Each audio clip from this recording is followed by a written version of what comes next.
Hola amigos despiertos, a todos paz y bien. España es el país más fuerte del mundo. Lleva siglos intentando autodestruirse y todavía no lo ha conseguido. Esta frase se le atribuye al primer canciller del Imperio alemán, Otto von Bismarck, aunque hay quien opina que la pronunció Helmut Kohl e incluso Napoleón. Pero realmente no existe una evidencia histórica fiable para poder atribuírsela a nadie. Lo más probable es que se trate de una leyenda urbana política, atribuida a estos personajes para dar más peso a la crítica política o para revestirla de una cierta autoridad extranjera. Pero un refrán popular dice que cuando el río suena, agua lleva. Y ahora la pregunta que nos hacemos muchos españoles es: ¿cómo es posible que muchos en España sigan votando y apoyando al gobierno Frankenstein de Pedro Sánchez, apoyado en comunistas, separatistas, golpistas amnistiados o exiliados como Puigdemont y antiguos terroristas etarras, declarados todos antiespañoles y que todo lo que hacen es para la destrucción de España? Quieren destruir a España y se les sigue votando. Increíble. ¿Cómo es posible que muchos votantes españoles sigan apoyando a un gobierno así, que además polariza y divide a los españoles ya desde Zapatero, miente más que habla y está nadando en un fango de corrupción y de procesos judiciales?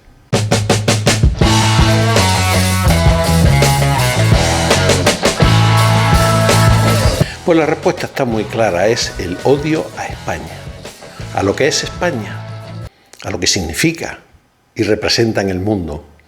Su historia, su cultura, su tradición, su gente, no lo aguantan, no lo soportan. Toda su historia va estrechamente unida a su tradición cristiana y a su fe católica.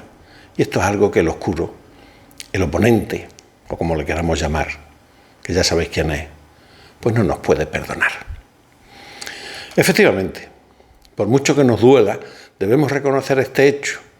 En el fondo del problema político español subyace un problema religioso que llega hasta el alma, que se agarra en las vísceras y nubla el entendimiento, que va más allá del sentido común y la razón, y que lamentablemente acaba dándole la razón al gran poeta Antonio Machado cuando dice aquello en Campos de Castilla de que españolito que vienes al mundo te guarde Dios, una de las dos Españas, ha de helarte el corazón.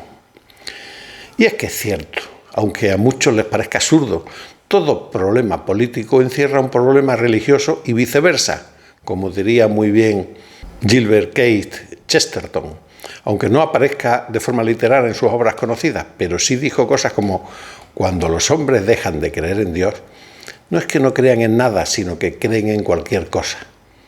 Eso está ocurriendo. Y también, una vez que se abole a Dios, el gobierno se convierte en Dios. Y también está ocurriendo. Porque sucede que, en ausencia de una dimensión religiosa, las estructuras políticas e ideológicas tienden a ocupar ese vacío, asumiendo roles que trascienden lo meramente administrativo. Se crean fidelidades, fanatismos a las ideologías y a los partidos políticos de uno y de otro signo, que son muy similares a los de la fe religiosa. Y es que tanto a nivel individual como colectivo somos lo que es nuestra historia. Y la historia de España es extraordinaria a todos los niveles e inigualable en cuanto a la defensa del cristianismo y de la fe católica. Y eso no lo pueden soportar. Podemos hacer un breve resumen histórico. El cristianismo llega a Hispania en el siglo I, probablemente a través de comerciantes y de soldados romanos. Gana influencia poco a poco y tras el Edicto de Milán en el 313 se convierte en religión tolerada y luego en religión oficial del imperio con Teodosio en el 380. Surgen las primeras diócesis y mártires hispanos en esa época, como son San Vicente y las Santas Eulalias de Mérida, de Barcelona, y figuras importantes como San Isidoro de Sevilla en siglos posteriores. Durante el reino visigodo, en los siglos V a VIII, pues fue inicialmente arriano. España fue arriana, que es una forma de cristianismo herética, según Roma. Los visigodos se convierten al catolicismo en el 589 con el rey Recaredo. La Iglesia Católica se vuelve un pilar del poder político y cultural visigodo. Se celebran importantes concilios en Toledo, que unifican la legislación y la fe. Ya con la invasión musulmana en el 711 el cristianismo queda relegado en Al-Ándalus, que entonces era mucho más extenso de lo que hoy es Andalucía, pero persiste en el norte peninsular el cristianismo. Los reinos cristianos de Asturias, León, Castilla, Aragón, Navarra inician la Reconquista, definida también como una cruzada, una recuperación religiosa. Santiago de Compostela se convierte en símbolo espiritual de resistencia y unidad de los cristianos. Quien no conoce el grito de Santiago y cierra España. Y al final de la Reconquista, en 1492, la fe católica se impone como eje de la identidad nacional con los reyes católicos. En la Edad Moderna, en los siglos XVI a XVIII, el catolicismo se convierte en parte esencial del Estado español. La Inquisición vela por la ortodoxia y España lidera la contrarreforma contra el protestantismo europeo.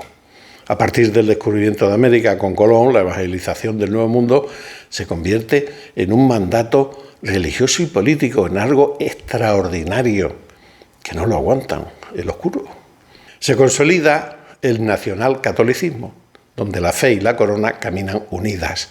Y esto da lugar al Imperio Español, tan extenso que nunca se ponía el sol, con el emperador Carlos V y Felipe II, Pavía, Lepanto, Don Juan de Austria, los tercios de Flandes, etc. No me voy a extender. Todo de la mano de la fe católica. Que todo se pierda, salvo la fe. Esta frase, atribuida a Felipe II, refleja su visión del papel de España como defensora de la ortodoxia católica, incluso a costa de guerras, rebeliones y pérdidas económicas o territoriales. Para él, la conservación de la fe católica era un valor absoluto por encima de todo lo demás, y también da lugar al siglo de oro español, el siglo XVI, con figuras como Cervantes, Lope de Vega o místicos como San Juan de la Cruz y Santa Teresa de Ávila. El imperio y la mística fueron decayendo hasta que ya en la edad contemporánea, como consecuencia de la Ilustración y la Revolución Francesa, pues se inician los conflictos entre Iglesia y Estado, desamortizaciones, liberalismo, pérdida de privilegios de la Iglesia, etcétera, etcétera. Y ya en la Segunda República, pues aparece ya el comunismo, en 1931, un fuerte laicismo y anticlericalismo y una fuerte persecución religiosa, que origina la Guerra Civil en 1936. Persecución religiosa en zonas republicanas, apoyo abierto de la Iglesia al bando franquista. En el régimen de Franco, de 1939 al 75 a 1975, pues vuelve el nacionalcatolicismo. La Iglesia tiene un papel dominante en la educación moral pública y en la política. Y en la actualidad, con la Constitución de 1978, pues se garantiza la libertad religiosa y separa Iglesia y Estado, aunque se mantiene la cooperación, porque el pueblo español es fundamentalmente cristiano, sino que no hay más que verlo en la Semana Santa. La Iglesia pierde influencia política, pero conserva aún peso cultural y social. Sigue siendo influyente en moral pública, educación concertada y celebraciones tradicionales. Y en el siglo XXI enfrenta el desafío del secularismo, pero mantiene una presencia aún significativa, a pesar de sufrir una terrible persecución, sobre todo mediática e ideológica. Claro, conociendo la historia de España, se comprende que el oscuro quiera destruirla. ¿Cómo no va a odiar más que a cualquier otra nación? ¿Cómo no va a querer destruirla antes que a nadie? Porque a lo largo del tiempo podemos decir que España ha sido como otro catejón, un obstáculo formidable que le ha impedido al oscuro imponer su odio a Dios, su rechazo a las leyes naturales, al derecho natural en grandes partes del mundo. Siempre que lo ha intentado ha salido mal parado. La última vez fue en nuestra propia tierra, cuando la Guerra Civil Española.